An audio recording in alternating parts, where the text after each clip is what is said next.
Selamat pagi Pak, perkenalkan nama saya Rio Santo Yosep, NIM saya 1714020020. Pada kesempatan kali ini, saya akan menjelaskan mengenai aplikasi tugas akhir yang telah saya buat. Aplikasi ini berbasis web yang terdiri dari komponen navbar, sidebar, dan halaman utama. Nah, pada halaman utama ini ada tiga bagian yaitu pre-processing, training testing, dan predicting. Nah, untuk yang pertama yaitu bagian pre-processing. Kita upload datasetnya terlebih dahulu.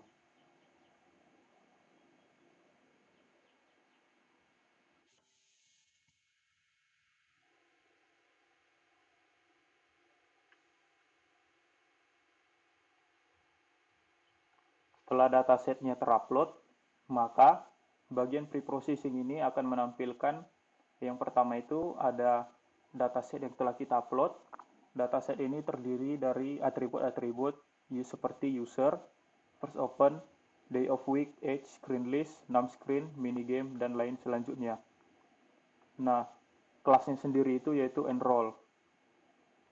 Jika enroll 0, maka dia tidak enroll. Jika nilai enrollnya 1, maka dia enroll. Nah, yang kedua itu ada revisi num screen. Num screen ini berisi berapa jumlah screen yang dibuka oleh user. Misalnya di sini user membuka 3 screen, maka num screen-nya adalah 3. Namun, terdapat perbedaan ataupun kesalahan dari dataset.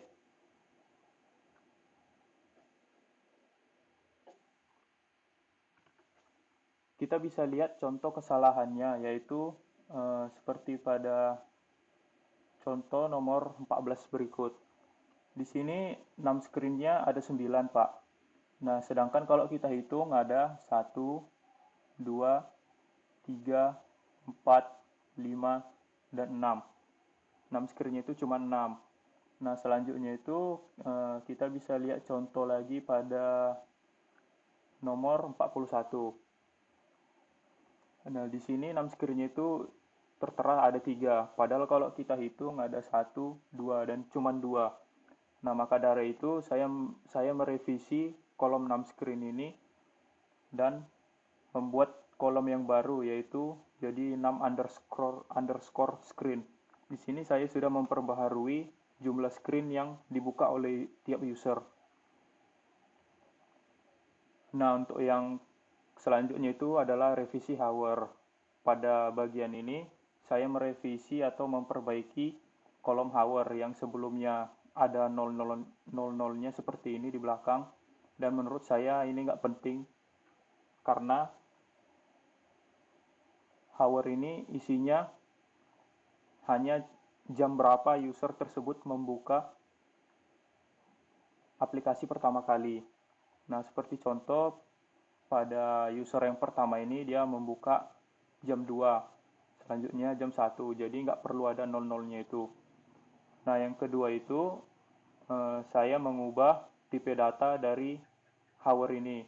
Sebelumnya yaitu tipe datanya objek atau bentuk string, nah saya ubah jadi bentuk integer.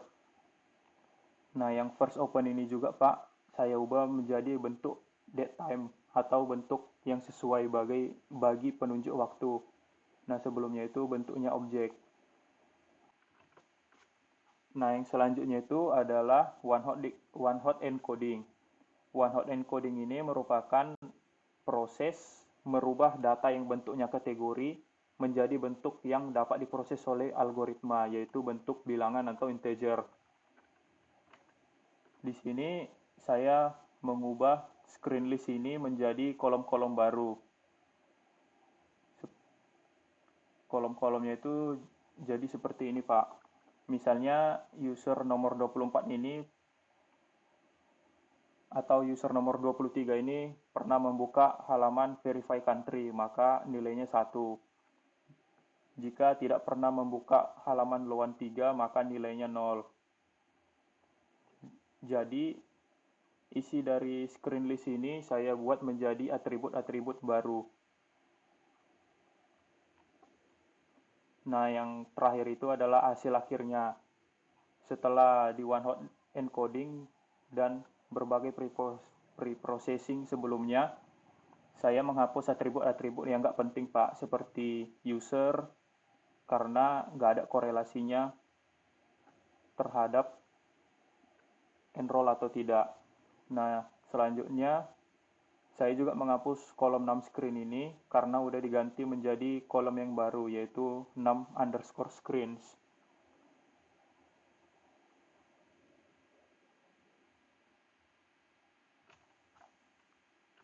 Nah, yang terakhir itu pada bagian preprocessing ini adalah adanya visualisasi. Visualisasi ini merupakan histogram korelasi dari setiap atribut terhadap kelasnya. Jadi nilai yang didapat ini berdasarkan perhitungan dari information gain, lalu diurutkan berdasarkan nilai informasi gainnya. Guna dari histogram ini untuk melihat urutan nilai dari setiap atribut, sehingga bisa digunakan pada seleksi atribut nanti. Misalnya kita ingin mengambil 5 atribut terbaik, maka nanti bisa diproses atau bisa diambil 5 dengan nilai information gain tertinggi. Begitu juga jika kita ingin mengambil jumlah fiturnya 20, maka diambil 20 atribut terbaik. Nah, yang selanjutnya itu adalah training dan testing. Sebelumnya kita terlebih dahulu mengeset atau men-setting parameter yang ada pada bagian 2 sidebar ini. Kita bisa membuat rasio pembagian datasetnya, bisa 80 atau 90 dan selanjutnya. Di sini saya buat nilai defaultnya 80. Nah, yang kedua itu adalah jumlah fitur. Seperti yang saya jelaskan sebelumnya, jumlah fitur ini berguna untuk memilih berapa fitur yang terbaik yang akan kita proses nantinya. Karena saya baca di jurnal itu, tidak semua fitur itu penting atau pemilihan fitur itu berpengaruh juga terhadap akurasi dataset.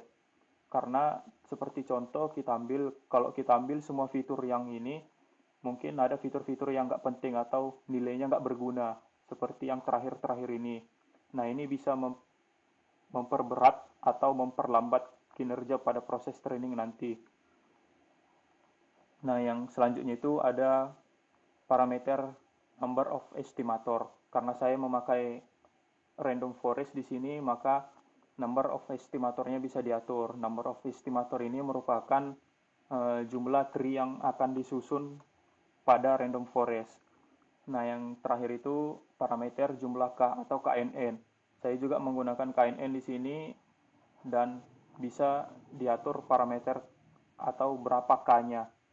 Nah, setelah itu kita langsung tekan tombol latih dan uji.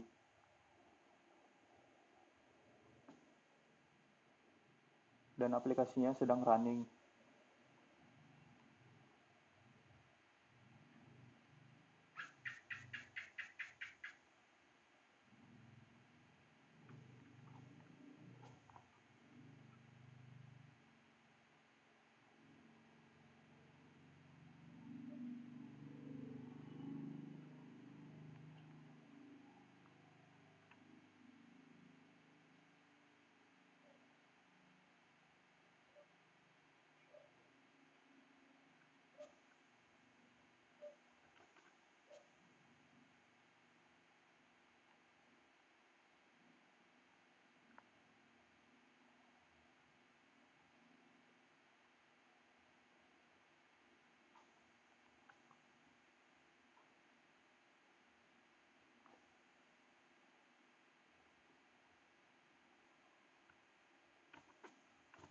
Nah, pada tampilan ini terdapat visualisasi confusion metric.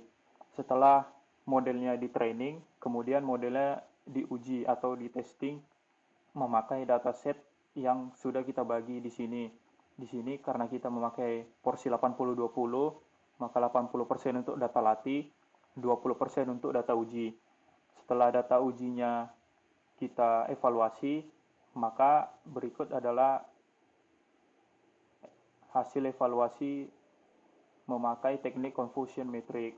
Nah, dalam visualisasi ini kita dapat melihat jika terdapat kesalahan prediksi. Misalnya, model memprediksi sebanyak 1162 pelanggan yang tidak enroll, padahal aktualnya pelanggan itu enroll. Nah, yang sebelah kiri ini terdapat laporan atau tingkat akurasi dari tiap-tiap model yang kita prediksi. Yang pertama itu untuk naive Bayes. Jika kita menggunakan algoritma naive Bayes sendiri atau hanya naive Bayes saja, maka akurasinya itu 74%. Jika kita hanya menggunakan random forest saja, akurasinya juga sama 74%. Namun jika menggunakan staking ensemble, yaitu akurasinya bisa menambah sebanyak 2%, atau 76%. Nah, yang selanjutnya itu ada tabel perbandingan asli dan prediksi.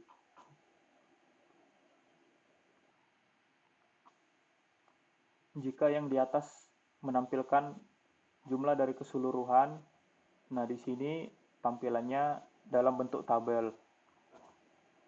Misalnya user ini model memprediksi nggak enroll, padahal aktualnya enroll. Terdapat beberapa perbedaan antara yang diprediksi oleh model dan kenyataannya. Itu terjadi karena akurasi modelnya masih 76%.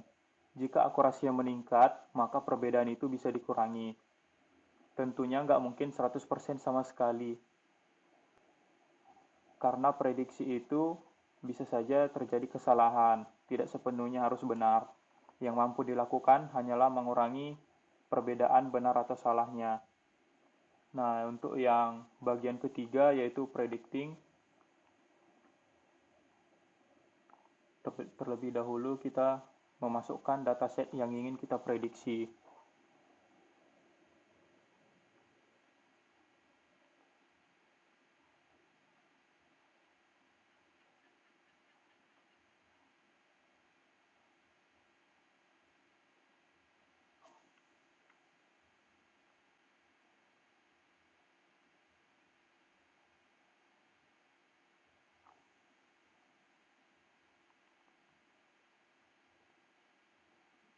Nah, pada bagian ketiga ini menampilkan dataset yang ingin kita prediksi.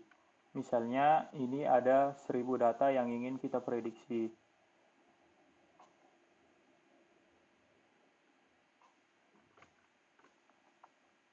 Data ini sama sekali belum pernah disentuh atau belum pernah terlibat dalam proses training atau testing. Karena data ini saya ambil secara random sebelumnya dari dataset, sebelum datasetnya diproses. Setelah itu, kita bisa tinggal klik tombol predict data untuk memprediksi dataset yang telah kita upload.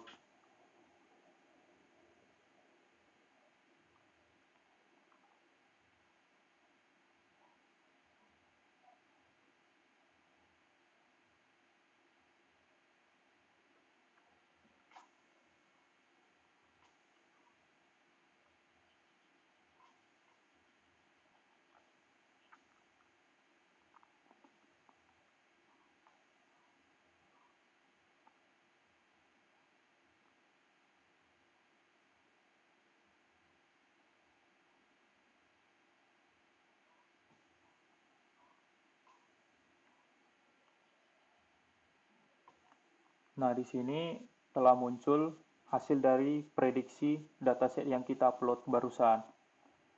Kita bisa lihat user ini model memprediksi enroll, user ini model memprediksi nggak enroll. Begitu pula probabilitasnya, berapa probabilitas yang dihasilkan oleh model. Misalnya pada user 1 model memprediksi enroll, maka probabilitasnya berikut.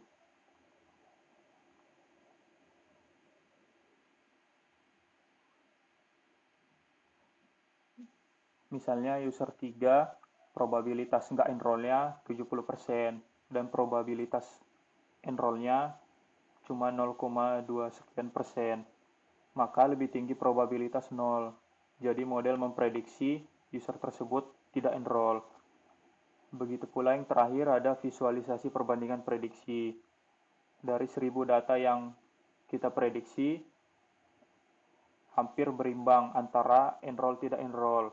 Nah, dari visualisasi ini, pihak perusahaan bisa mengambil keputusan apakah dari 500 user yang nggak enroll ini dikasih promo supaya mau enroll atau keputusan-keputusan yang lainnya. Mungkin itu saja penjelasan aplikasi yang bisa saya jelaskan. Terima kasih, Pak. Selamat pagi.